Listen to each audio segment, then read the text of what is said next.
நீங்கள் பேசிகிட்டு இருக்கேங்கிறதுக்காக அந்த இடத்த அமைதியான வச்சுருக்க முடியாது. மேலே ஃப்ளைட்டு போகும், ட்ரெயின் போகும், ஆட்டோ போகும், ஆம்புலன்ஸும் போகும், எல்லாம் போகத்தான் செய்யும். போகிற இடம் பார்த்து நீங்கள் பேசுனீங்கன்னா அது எல்லாம் போகாமல் நிப்பாட்ட முடியுமா? போகாத இடமா பார்த்து நீங்கள் பேசணும். நீங்கள் பேசுகிறது எல்லாமே பார்த்தீங்கன்னா முட்டுச்சந்திலேயே மக்கள் அதிகமாக கூடுற இடமா பார்த்து நீங்கள் பேசிகிட்டு இருந்தீங்கன்னா அப்போ எல்லாம் ஊட கிராஸ் ஆகத்தானே செய்யும். அப்படி கிராஸ் ஆகும்போது நீங்கள் உணர்ச்சி வசப்பட்டு நீங்கள் ஒரு தலைவராக இருக்கிறவர் அப்படி பேசலாமா? அது தப்பு இல்லையா?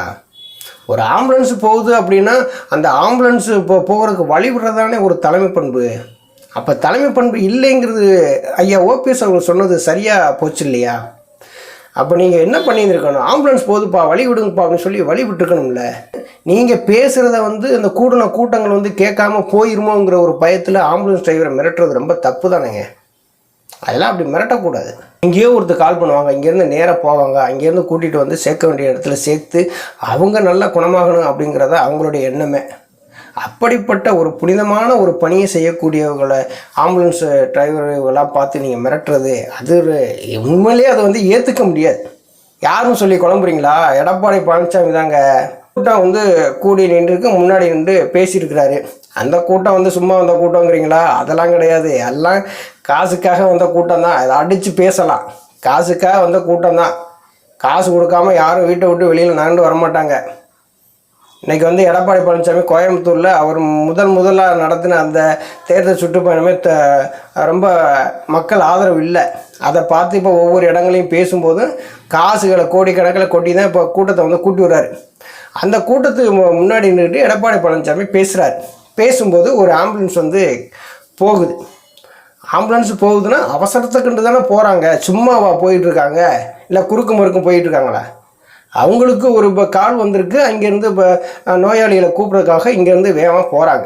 நம்ம காசை கொடுத்து கூட்டத்தை கூட்டி இருக்கிறோம். இப்போ நம்ம பேச்சை கேட்காம அந்த சைரன் சவுண்டு கேட்ட உடனே அங்கிட்டு எல்லாருமே திரும்பிட்டாங்களே அப்படின்னு சொல்லிவிட்டு அவர் உரைக்கல் என்ன பண்ணிட்டாரு, ஆம்புலன்ஸ் மேலே பாய ஆரம்பிச்சிட்டாரு.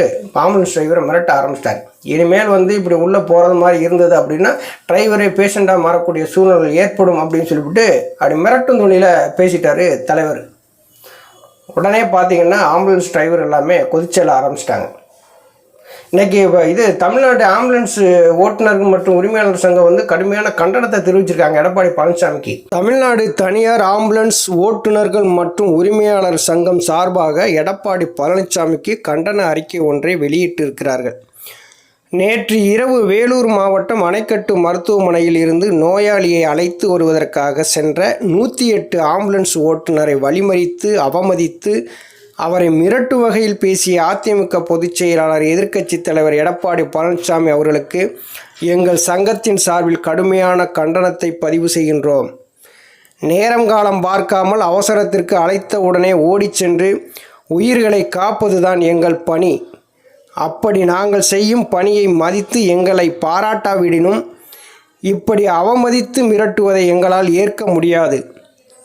இப்படி உயிர்காக்கும் ஆம்புலன்ஸ் ஓட்டுநர்களுக்கு அவப்பெயர் ஏற்படுத்தும் விதமாக தங்களின் பேச்சிற்கு பகிரங்க மன்னிப்பு கேட்க வேண்டும் என்று வலியுறுத்துகிறோம்.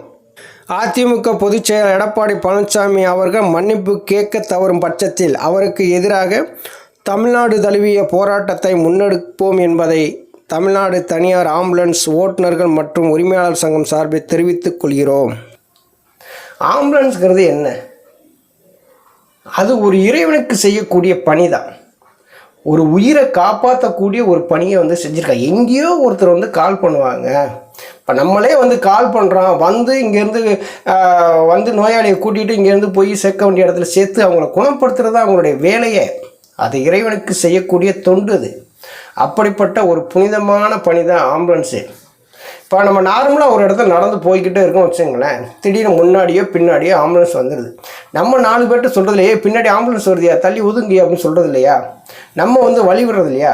அது மாதிரி தான் இப்போ எடப்பாடி பழனிசாமி பேசிகிட்டு இருந்தாருன்னா அவர் என்ன பண்ணியிருக்கணும், தள்ளுங்கப்பா ஆம்புலன்ஸ் வருது வழி விடுங்கப்பா அப்படின்னு சொல்லியிருக்கணும். உங்களுடைய அரசியல் லாபத்திற்காக நீங்கள் ஆம்புலன்ஸ் டிரைவரை மிரட்டக்கூடாதுல்ல, அது ரொம்ப தப்புல. எடப்பாடி பழனிசாமி சொல்கிறாரு, ஸ்டாலின் அவர்களே, நீங்கள் வந்து அரசியல் ரீதியாக என்னை வந்து நீங்கள் எதிர்க்க முடியல, அதனால தான் நீங்கள் ஆம்புலன்ஸை உள்ளே விட்டு நீங்கள் எங்களை டிஸ்டர்ப் பண்ணுறீங்க, கூட்டத்தை கலைக்கிறீங்க அப்படின்ட்டு சொன்னாலும் சொல்லாட்டாலும் 10 நிமிஷம் கழித்து கூட்டம் கலைஞ்சிரும். ஏன்னா அவங்களுக்கு கொடுத்த காசுக்கு தகுந்த நேரம் முடிஞ்சவொடனே கடிகாரத்தை பார்ப்பாங்க, எப்போ டைம் முடிஞ்சு நான் கிளம்புறேன்னு சொல்லிட்டு அவங்களாம் போயிட்டே இருப்பாங்க.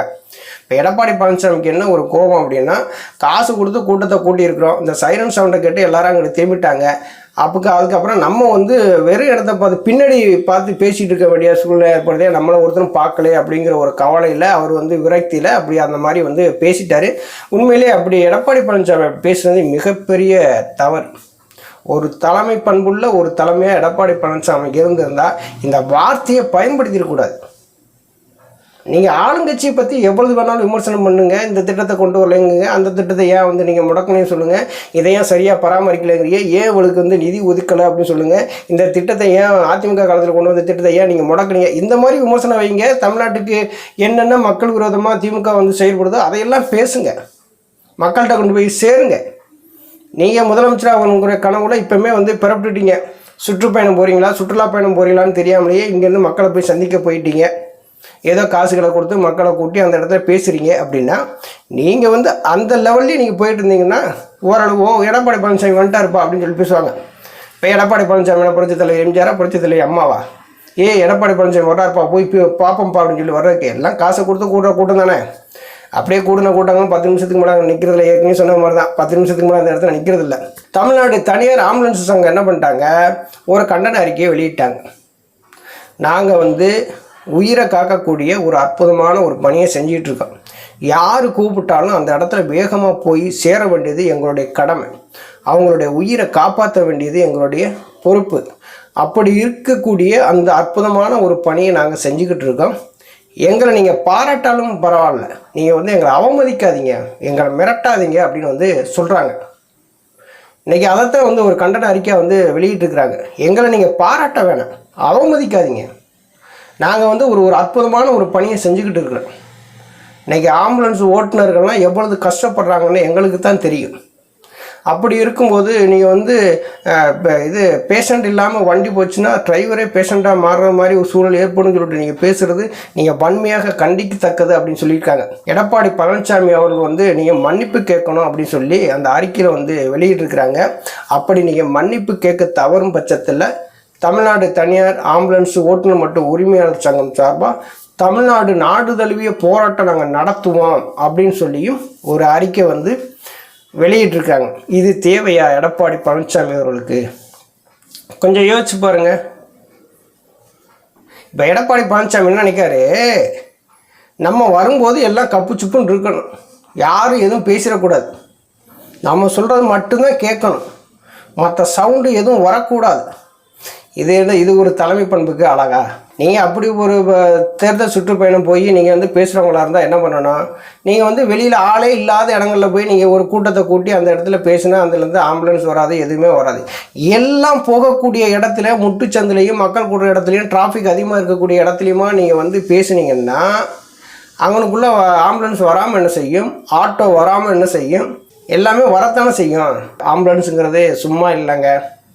இன்றைக்கி யார் வீட்டில் எது நடந்தாலும் எந்த நேரங்காலம் பார்க்காம ஒரு ஃபோன் கால் பண்ணால் அடுத்த நிமிஷமே வந்து வீட்டு வாசலில் வந்து நிற்பாங்க.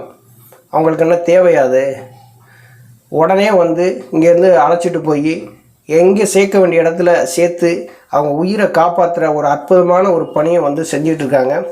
அப்படிப்பட்ட அந்த ஆம்புலன்ஸ் டிரைவர்களை மிரட்டும் தோணியில் எடப்பாடி பழனிசாமி பேசுனது உண்மையிலேயே கண்டிக்கத்தக்கது. நன்றி, வணக்கம்.